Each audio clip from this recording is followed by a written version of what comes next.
ایک عورت 4 مردوں کو جہنم میں لے کر جائے گی۔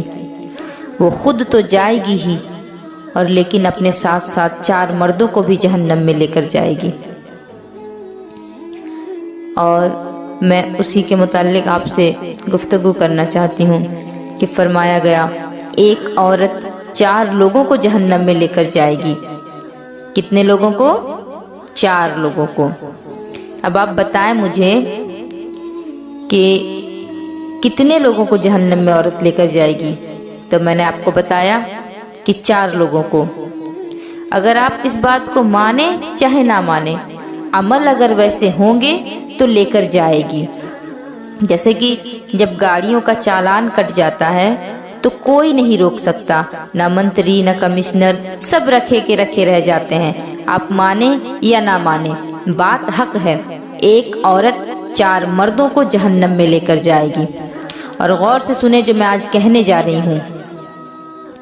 آج بال کٹا کٹا کر کے گھوم رہی ہیں بازاروں میں، اور یہ جو باریک کپڑے پہن پہن کر اپنے شو دکھا رہی ہیں شادیوں میں، یہ جو بال کھول کر کے برقع اوڑھا ہے اور بال باہر لٹک رہے ہیں، یہ بھی کم مکارہ تھوڑے ہی نہ ہے، شیطان کی نانی بنی پڑی ہے۔ برقع اوڑھا تو ہے لیکن بال برقعے سے باہر نکال دیے ہیں۔ تو مجھے بتائیں کہ کیا تمہارے بالوں کو گرمی لگ رہی ہے؟ کیا ان کا دم گھٹ رہا ہے؟ بتائیں مجھے، دم گھٹ رہا ہے کیا ان بالوں کا؟ یا انہیں سانس لینے میں تکلیف ہو رہی ہے؟ یا ان کی جان جا رہی ہے؟ لیکن چاہے کچھ بھی ہو، دکھائیں گی ضرور۔ جب تک دکھائیں گی نہیں تب تک دل کو سکون کیسے ملے گا؟ چوٹی باہر نکال لی ہے، چونچ لال کیا ہے، اب دیکھو شادیوں میں بن ٹھن کر کے جائیں گی، اور جائیں گی بھی کس جگہ پر؟ اس جگہ پر جائیں گی جہاں لڑکے زیادہ ہوں گے۔ ادھر چکر ادھر چکر، کبھی ادھر آنا کبھی ادھر آنا، اور پھر کوئی اگر ٹوک دے تو پھر اس کی شامت آ جاتی ہے۔ کر لو جتنا کرنا ہے فیشن، لیکن جب میدان محشر میں نفسی نفسی کا عالم ہوگا، رب فرمائے گا اے فرشتوں اس کے بالوں کو پکڑو اور بالوں کے بل گھسیٹ کر کے اسے جہنم میں ڈالو۔ یہ بالوں کا فیشن کیا کرتی تھی، اسے بالوں سے پکڑو، اسے پکڑو جو لپسٹک لگا کر کے اپنی شائننگ دکھاتی تھی، اے فرشتوں پکڑو جو ناخن بڑے کر کے ناخنوں میں نیل پالش لگایا کرتی تھی، او فرشتوں اسے پکڑو جو بے حیا تھی، او فرشتوں اسے پکڑو جو باریک لباس پہنتی تھی، اور اے فرشتوں اسے پکڑو اور جہنم میں اسے لٹکا دو۔ فرشتے کھینچ کر کے اسے لے جا رہے ہوں گے، عورت چیخ رہی ہوگی، اور اب اسے یقین ہو جائے گا کہ فرشتے مجھے چھوڑنے والے نہیں، مجھے فرشتے جہنم کا ایندھن بنا ڈالیں گے۔ تو رب کی بارگاہ میں عرض کرے گی اے میرے مولا مجھے جہنم میں جانا ہے، مگر سن لے میں جو جہنم میں جا رہی ہوں مولا، اس میں صرف میرا ہی ہاتھ نہیں، اس میں میرے باپ کا بھی بہت بڑا ہاتھ ہے۔ اے مولا جب میں نے ہوش سنبھالا تھا، اے میرے مالک جب میں بچپنے سے جوانی کی دہلیز پر قدم رکھ رہی تھی، اے میرے پروردگار جب میں ہوشیار ہوئی تھی، سن بلوغت کو پہنچی تھی، تو اے میرے مولا جب میں نے ہوش سنبھالا تھا، اے میرے مالک جب میں جوان ہونے لگی تھی، تو اے میرے مالک میرے باپ سے میں بہت ڈرتی تھی، میرا باپ گھر آ جاتا تھا تو میں چھپ جایا کرتی تھی، مگر میرے مولا جب میں نے جوانی کی دہلیز پر قدم رکھا اور فیشن کرنا شروع کر دیا تو میرے باپ نے مجھے منع نہیں کیا تھا۔ جب میں بازاروں میں فیشن کر کے جاتی تھی تو میرا باپ مجھے روکتا نہیں تھا، اگر وہ مجھے روکتا تو میں ضرور رک جاتی۔ اے میرے مولا جب میں باریک لباس اور چست لباس پہن کر کے شادیوں میں جا کر فیشن دکھاتی اور اترایا کرتی تھی تو میرا باپ بھی خوش ہوتا کہ میری بیٹی اترا رہی ہے، میری بیٹی خوش ہو رہی ہے، کتنا اچھا لباس پہن رہی ہے۔ مگر اے میرے مولا اگر میرا باپ مجھے ڈانٹ دیتا، اگر میرا باپ مجھے تبلیغ کرتا، اگر میرا باپ مجھے سمجھا دیتا، تو میرے مالک تیری قسم کھا کر کے کہتی ہوں کہ میں کبھی ایسا فیشن نہ کرتی، کبھی جسم کی نمائش نہ کرتی، میک اپ کر کے بازاروں میں نہ گھومتی۔ خطا کار اور قصوروار تو میرا باپ بھی ہے، اس لیے کہ اس کی میرے اوپر چلتی تھی اور میں اس سے ڈرا کرتی تھی۔ اور خدا فرمائے گا فرشتوں اس کے باپ کو بھی اس کے ساتھ گھسیٹ کر کے جہنم میں لے جاؤ۔ کان کھول کر کے میری بات سن لے وہ باپ جو کہتے ہیں کہ میری بیٹی تو ابھی بچی ہے، शरीयत कहती है कि 9 साल की अगर बच्ची हो गई ना तो फिर उस पर अहकाम शरअ नाफिज कर दिए जाते हैं। मुकम्मल तौर पर उस पर नज़र रखना शुरू कर दें कि कैसा लिबास पहन रही है तुम्हारी बच्ची, क्या कर रही है। ये कोई और नहीं करेगा, ये तुम्हें ही करना पड़ेगा। नमाजें पढ़ते हो, बाबा जी हज करके आए हो, मगर काम नहीं आएंगी ये नमाजें, हज भी काम नहीं आएगा। क्यों? इसलिए कि उसकी बेटी का फैशन उसे लेकर डूबेगा, उस हाजी को उसकी बेटी का फैशन ले डूबेगा। मेरी बात समझ में आ रही है कि नहीं? मेरी बात को समझें और उस पर गौर करें कि अगर हमारे घर में भी ये हाल होगा तो हमारे घर वालों को भी ये आदत ले डूबेगी। लोग कहते हैं कि उलमा तो बच जाएंगे। सच तो ये है कि चाहे कितना भी बड़ा आलिम हो, कितना भी बड़ा मौलाना हो, कितना भी बड़ा मुफ्ती हो, कितने ही बड़े बड़े उलमा हो, मगर घर का ये हाल होगा तो फिर वो भी जहन्नम का ईंधन बनेंगे, उन्हें भी जहन्नम में जाने से कोई नहीं रोक पाएगा। और उसके बाद लड़की कहेगी कि मौला, बाप तो था ही, जब मैं जवान हो गई, शबाब को पहुंच गई, मेरे मौला जवानी के चर्चे मेरे पूरे खानदान में होते थे। ऐ मालिक, जब मैं मुकम्मल तौर पर जवान हो गई, जवानी जब मेरे सर पर चढ़ गई तो मेरा बाप बूढ़ा हो गया था।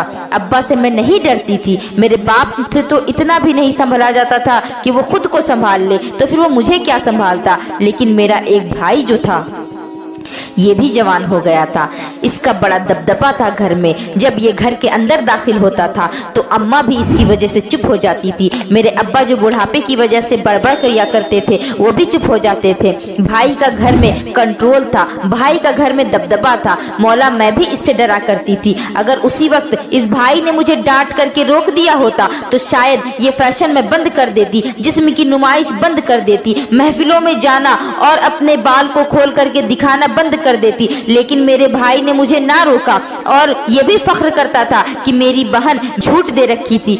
मेरे भाई का भी इसमें बहुत बड़ा हाथ है। रब फरमाएगा, फरिश्तों, इसके भाई को भी घसीट करके जहन्नम में ले जाओ। अल्लाह अल्लाह, अब कितने हो गए? ये कुल 2 हो गए, बाप और भाई। और उसके बाद औरत अर्ज करेगी कि मौला, मैं तो जा ही रही हूँ। जब मेरी शादी हो गई तो भाई से मेरा कोई ताल्लुक नहीं रह गया। उसके घर से मैं विदा होकर के आ गई। अब्बा से भी कोई ताल्लुक नहीं रह गया। बाप अपने घर था, भाई अपने घर था, मगर मौला, जब मैं शौहर के घर आई थी तो शौहर का बड़ा एहतराम करती थी, उससे डरा करती थी, बड़ा अदब करती थी, लिहाज करती थी, शौहर का ख्याल करती थी। और मेरा शौहर मुझ पर हाकिम है, मैं इस बात को जानती थी। मगर ऐ मेरे मौला, जब मैं फैशन करती थी तो मेरा शौहर मुझे फैशन से नहीं रोकता था, बल्कि मुझे सराहता था। ऐ मेरे मौला, मेरे फैशन की बड़ी बड़ी मेकअप किट यही मुझे ला करके देता था।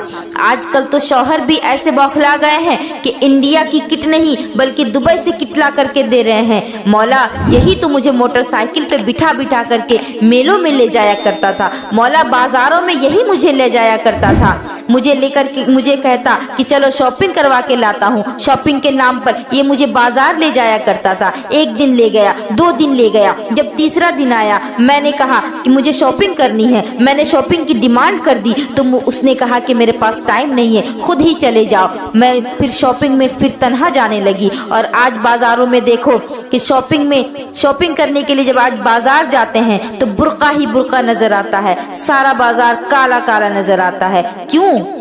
क्योंकि औरतें ही औरतें होती हैं आज बाजारों में। औरतों का इतना दबदबा है कि बाजारों में मर्द जाते हुए डरते हैं। समझ में आ रही है मेरी बात? औरत को खुला छोड़ दिया है, तन्हा शॉपिंग करने जाने दे दिया। कहाँ है ये शौहर? ढील दे दिया है, शॉपिंग कराने भेज दिया है। कान खोल करके सुन ले, औरत कहेगी कि मौला, इसका पूरा हाथ था मुझे बिगाड़ने में, मुझे बेपर्दा करवाने में। मुझे बेपर्दा करके मोटरसाइकिल पे बिठा करके नाचने वालों की तरह घुमाता फिराता था, मेले और ठेले और बाजारों में ले जाया करता था। रब फरमाएगा, फरिश्तों, इसके शौहर को भी पकड़ो और घसीट करके जहन्नम में ले जाओ। ये 3 हो गए। अब फिर कहेगी कि मौला, जब मैं बूढ़ी हो गई, मेरी आदत जवानों वाली थी, मैं फैशन किया करती थी। आप जाकर के देखें शहरों में कि 70-70 साल की बूढ़ी है, लेकिन फैशन का वही हाल, फैशन में किसी से कम नहीं। बाल अगर सफेद हो गए तो डाई करवा रही हैं, बूढ़ी हो गई हैं मगर बालों में कलर लगा रही हैं। जितने चाहे कलर करवा ले, मगर एक दिन भी अपनी जिंदगी का अगर बढ़ा करके दिखा दे तो फिर मैं मान जाऊंगी। एक दिन भी नहीं बढ़ा सकती अपनी जिंदगी का तू, चाहे जो कुछ कर ले। जितना लिख दिया गया है उससे एक लम्हा भी जिंदगी का नहीं बढ़ सकता। ये बालों को रंगवाना, डाई करवाना, ये तुम्हारे कुछ काम नहीं आएगा। जब एक बच्चे की मौत आती है ना तो उसको मोहलत नहीं दी जाती कि ये अभी बच्चा है, इसकी अभी उम्र ही क्या हुई है, उसके रूह कब्ज करने के लिए हम बाद में चले आएंगे। जब उस बच्चे को मोहलत नहीं दी जाती तो फिर तुम बाल रंगवाने वाली बुढ़िया को क्या मोहलत दी जाएगी, और दाढ़ी मुड़ाने वाले बूढ़ों को कहाँ से मोहलत मिलेगी। बुढ़िया कहेगी कि जब मेरा बेटा जवान हुआ मौला, जब मेरा बेटा जवान हुआ मैं बूढ़ी हो चुकी थी। मैं अपने बेटे के गुस्से से बहुत डरती थी। अगर ये चाहता तो मुझे रोक देता, लेकिन इसने भी मुझे नहीं रोका। रब फरमाएगा फरिश्तों इसे भी जहन्नम में घसीट करके डाल दो। औरत कह रही होगी कि मैं अपने बेटे का लिहाज करती थी। अगर वो मुझे कहता कि माँ तेरी उम्र नहीं कि तू ये सब करे, तौबा कर ले, तुझे रब के पास चेहरा दिखाना है, तुझे उसके हुजूर खड़ा होना है। अगर वो मुझे समझाता तो मैं बुढ़ापे में भी तौबा कर लेती, और तू तौबा कबूल करने वाला गफूर रहीम है। और जब मैं तेरी बारगाह में आती, तुझसे मुलाकात के लिए आती, तो इस तरह गुनहगार बन करके ना आती, बल्कि मैदान महशर में मैं तेरे सामने तौबा की हुई नेक खातून बन करके खड़ी होती। लेकिन मेरे मौला, मेरे बेटे ने भी मुझे नहीं समझाया। फिर रब फरमाएगा कि इसके बेटे को भी घसीट करके जहन्नम में डाल दो। एक औरत है, एक औरत चार मर्दों को साथ लेकर के जाएगी, अपने बाप को भी, अपने भाई को भी, अपने शौहर को भी और अपने बेटे को भी। अगर वो जहन्नम में जाएगी तो चार लोगों को लेकर के जाएगी।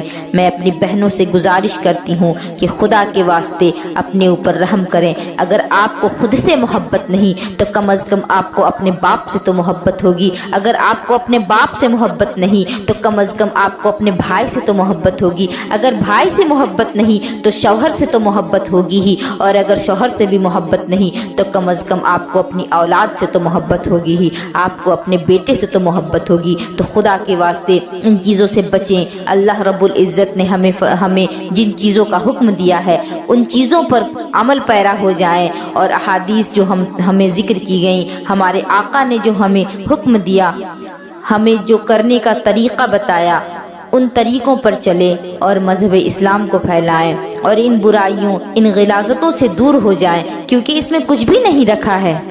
जैसा कि अभी आपको मैंने हदीस पाक की रोशनी में बता दिया कि एक औरत चार मर्दों को जहन्नम में लेकर के जाएगी, और उसकी वजह क्या बताई गई?